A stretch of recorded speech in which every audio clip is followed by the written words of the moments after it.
लामा फजल हक खैराबादी को सुना, किफायत अली काफी को सुना, मुजद्दिद अल-फैसानी अहमद फारूकी सरिंदी को सुना।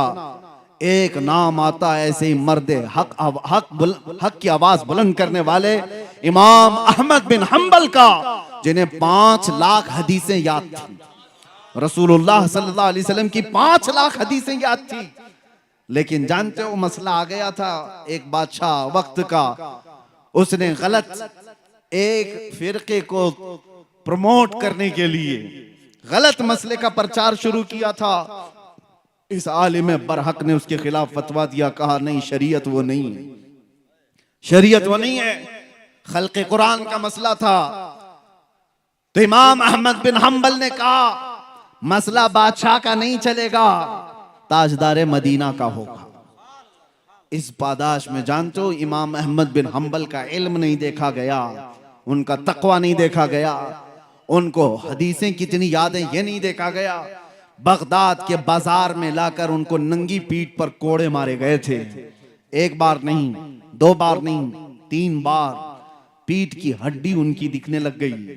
कोड़े इस तरह से पड़ते थे।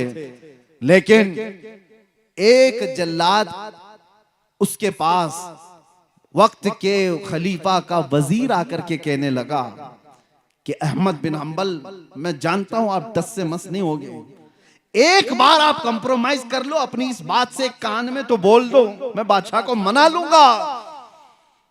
इमाम अहमद बिन हंबल ने कहा हम जो बात करते हैं वो कानों में नहीं मैदानों में करते हैं, यही बात है। मैं भी आपसे ये ऐलान करता हूं, बहुत सारे लोग परेशान रहते हैं। जब मैं गिरफ्तार भी था तो बहुत इन्वेस्टिगेट करते हुए हमारे मुल्क के हमारे बहुत सारे लोगों को ये शक था डिपार्टमेंट को कि मौलाना पता नहीं छुप के क्या करता है। छुप के कुछ नहीं करता, जो करता है खुल के करता है। हमारी कोई सीक्रेट तंजीम नहीं है, कोई खुफिया जमात नहीं है, अंडरग्राउंड मीटिंगें करने का हमारा कानून नहीं है। जब हमें पता है नबी आखिरुज़्ज़मा सल्लल्लाहु ताला अलैहि वसल्लम की शरीयत सच्ची है, दीन इस्लाम सच्चा है, कुरान सच्चा है, मेरा खुदा सच्चा है, मेरा नबी सच्चा है, तो फिर सर झुकाकर और सर छुपा करके नहीं, सर उठाकर ही बात करें। हमें जब यकीन है कि गलत नहीं है तो फिर छुप करके करने की कोई जरूरत ही नहीं।